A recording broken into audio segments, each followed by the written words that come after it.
Texas, May 19, 1836, Fort Parker.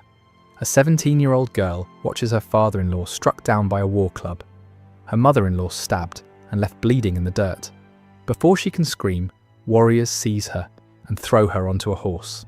She is 6 months pregnant. Her name is Rachel Plummer.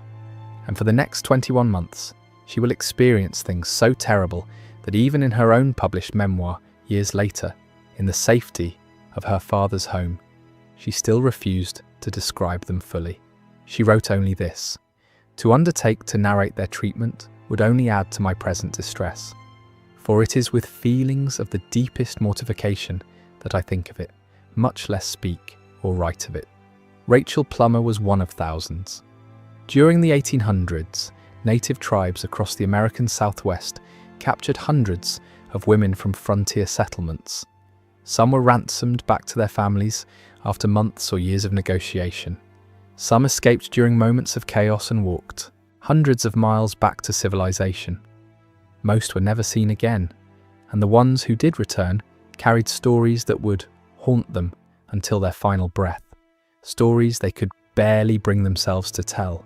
Stories that 19th century newspapers, which routinely printed every gruesome detail of public hangings, sometimes refused to publish in full.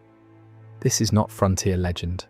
These are documented accounts, court testimonies given under oath, memoirs published by the survivors themselves and sold to thousands of readers who wanted to know what really happened out there in the wilderness.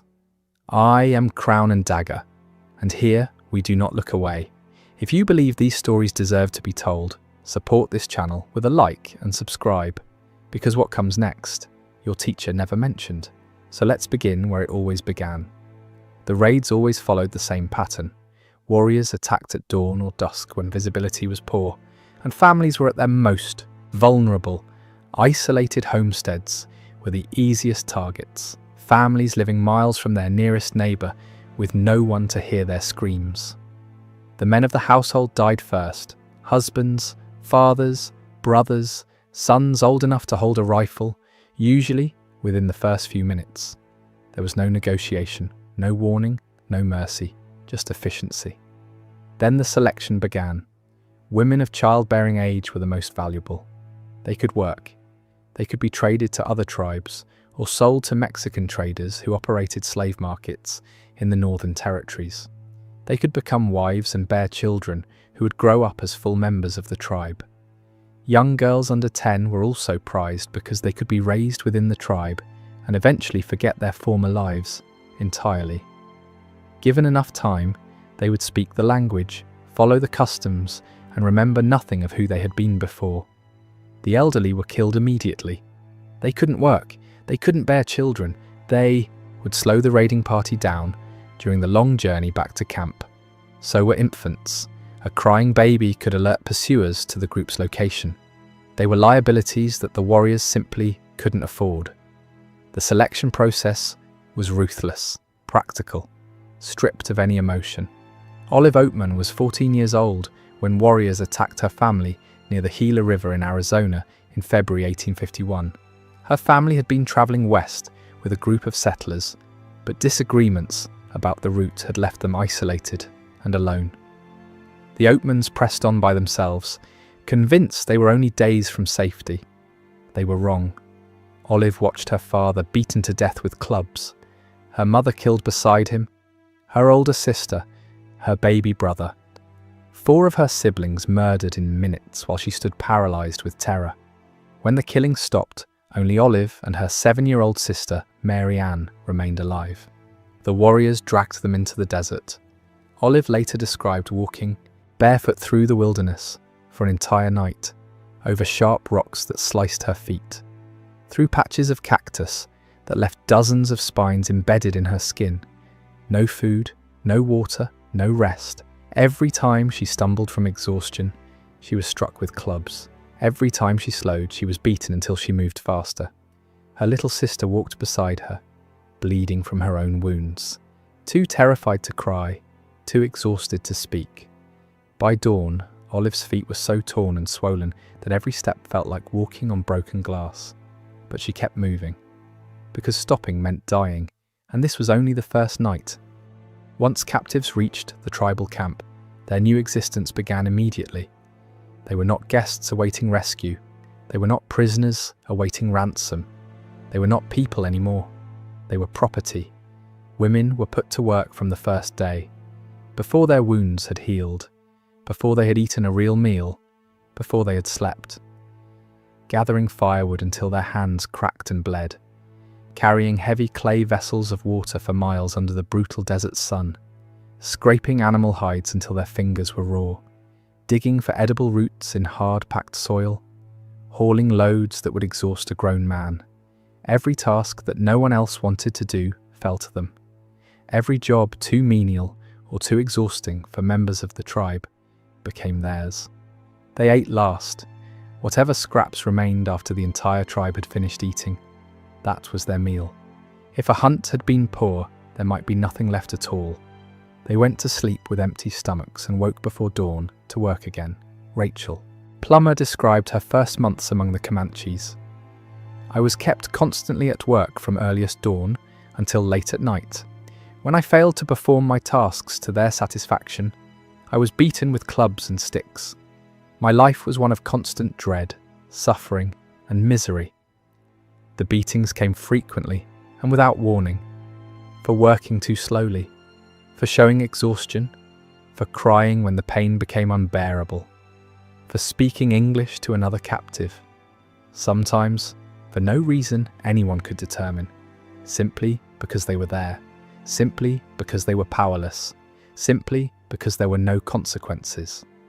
Olive Oatman spent an entire year as a slave among the Yavapai before being traded to the Mojave tribe.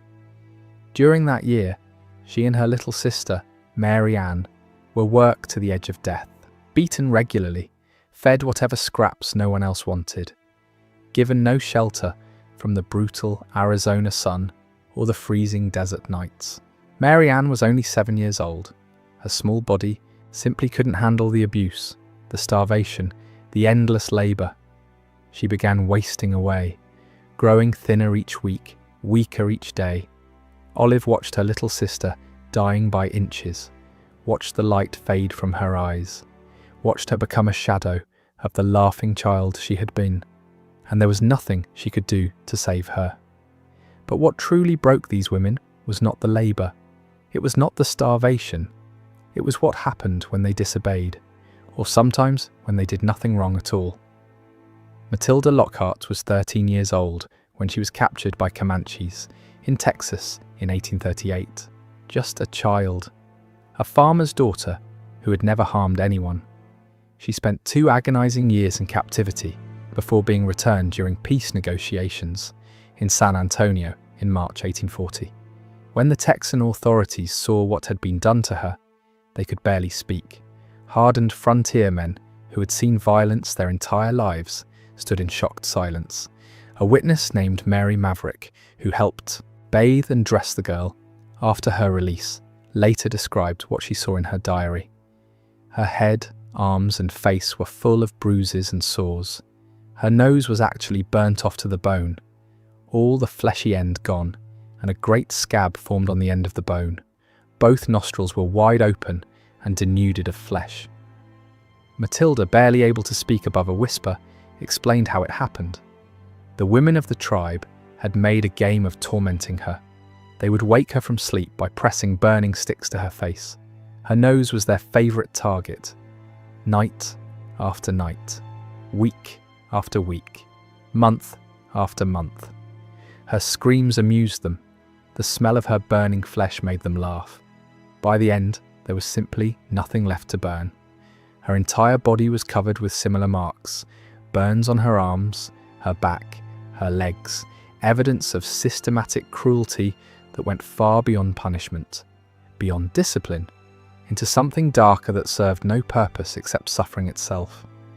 Mary Maverick wrote that Matilda was utterly degraded and could not hold up her head again. Matilda Lockhart never recovered from what had been done to her. Not physically, not mentally, not spiritually. She died 2 years after her rescue. Her body too damaged to continue. Her spirit too thoroughly broken to want to. She was 15 years old when she died. Fire was a tool the tribes understood well. Sometimes captives were staked to the ground and burned slowly. The fires were kept deliberately small so the suffering would last for hours. This was usually reserved for male prisoners or for sending messages to enemies. More commonly, fire was used as daily discipline. Heated metal pressed against the skin, burning coals placed on arms and legs, sticks pulled straight from campfires and pressed against faces to wake captives or punish them for minor offences. The smell of burning flesh became familiar, expected, routine, but the most horrifying use of fire came as collective punishment.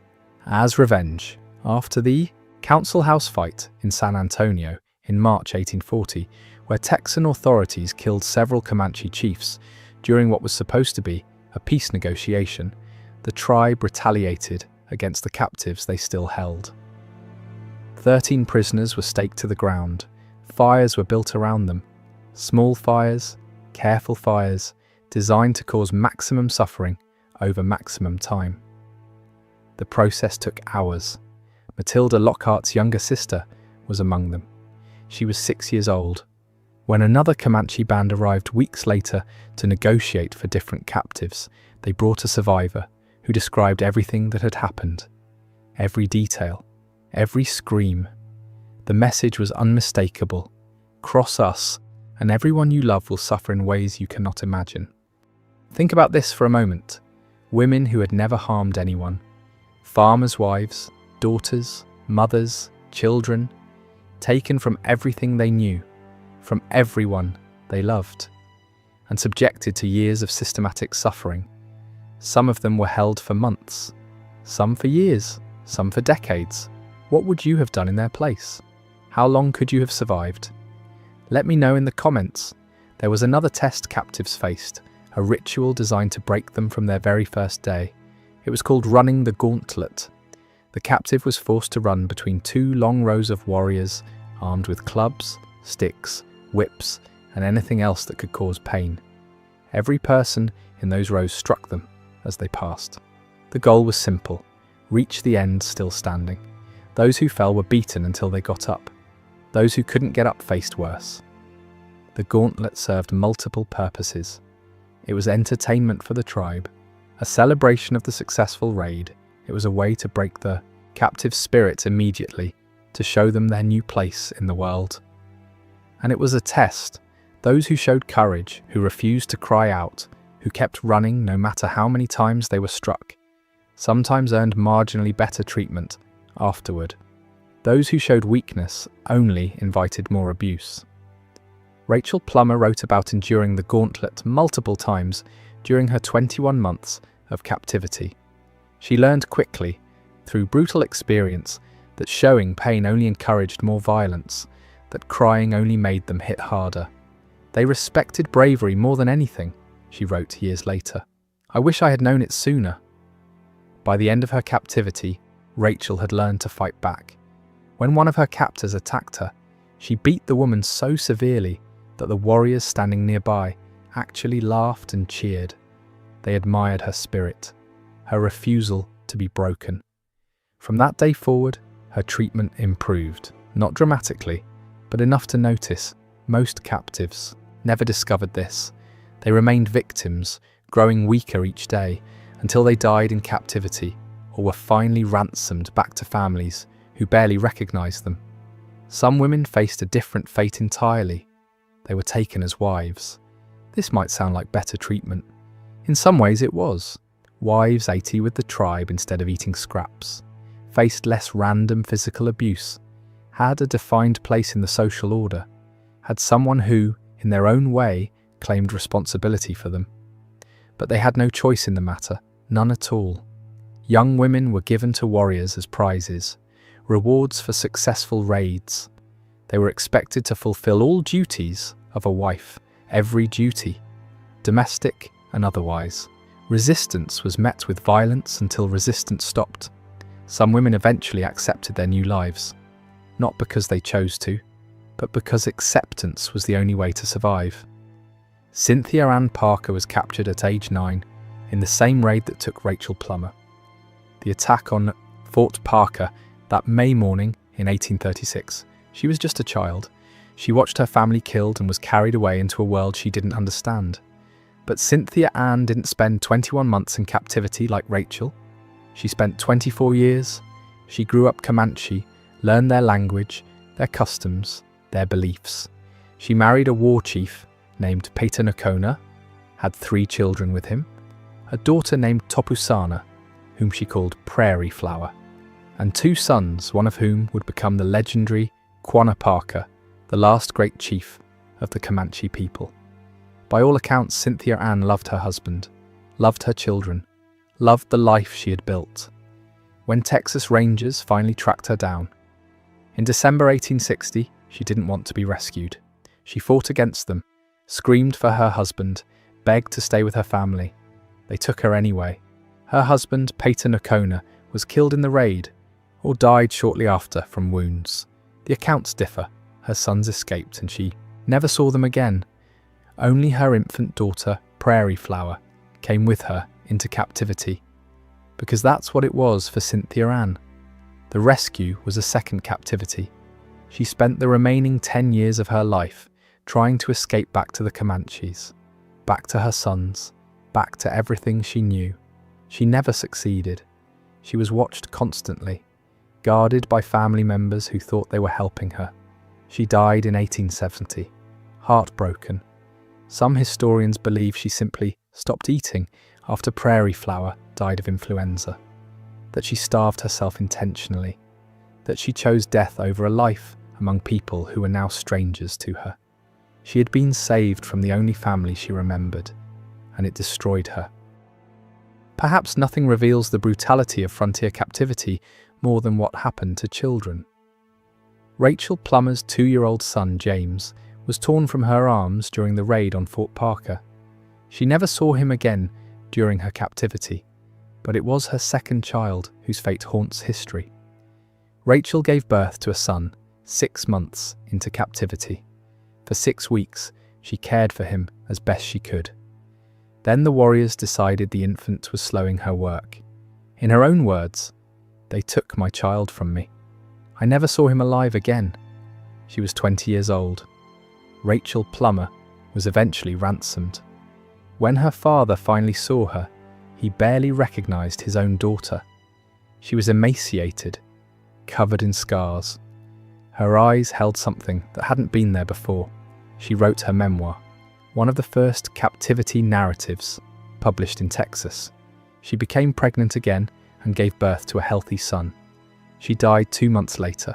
Her body simply gave out.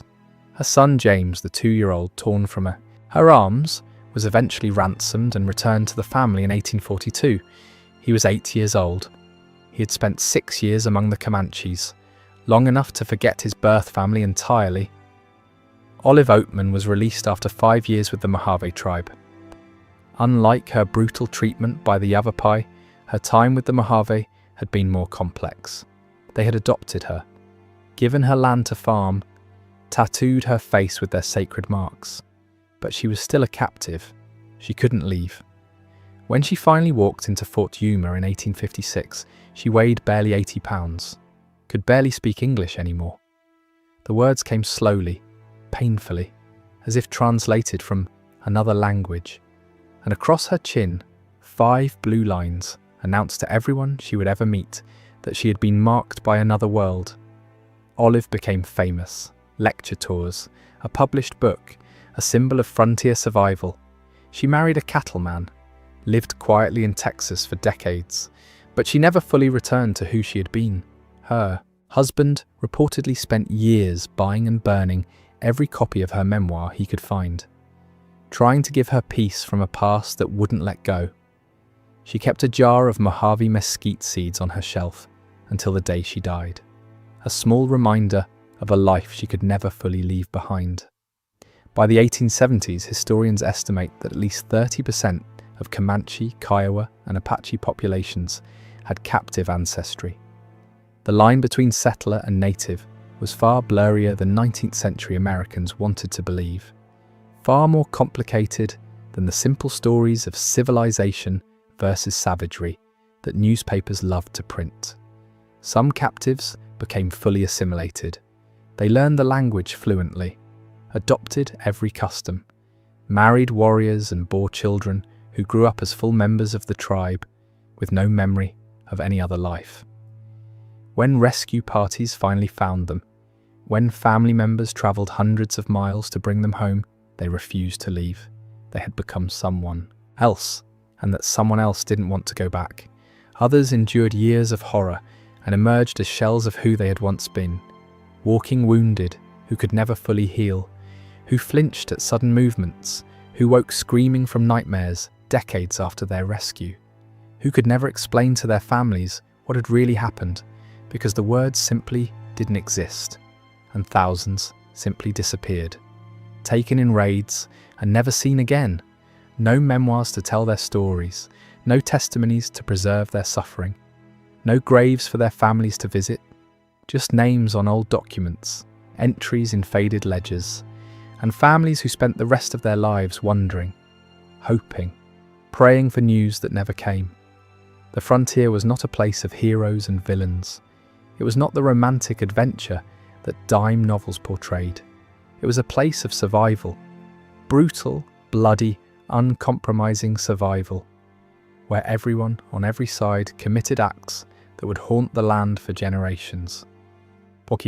Women who survived captivity carried their experiences forever, in their scars, in their silences, in the things they couldn't bring themselves to write even in their own memoirs, even years later, even in the safety of home. Rachel Plummer wrote that some things were too terrible to describe, that some memories were too painful to put into words. Matilda Lockhart's destroyed face spoke louder than any words ever could. Olive Oatman's blue tattoo announced her history to everyone she met for the rest of her life. A permanent mark, a permanent reminder, a permanent story written on her skin. They survived what shouldn't be survivable. They endured what shouldn't be endurable. They lived when so many others died. And they left behind testimonies that force us to remember what the American frontier really was. Not an adventure, not a story of triumph, a nightmare that lasted for generations. History calls these women victims, and they were, every single one of them. But they were also something more. They were survivors, they were witnesses, they were the ones who came back to tell us what happened in places where no one else could see, in places the rest of America preferred to forget. Their stories matter, their suffering matters, their courage matters, because if we forget them, we forget the truth about who we were and who we are. If you want more history that others refuse to tell you, subscribe to Crown and Dagger. We don't look away,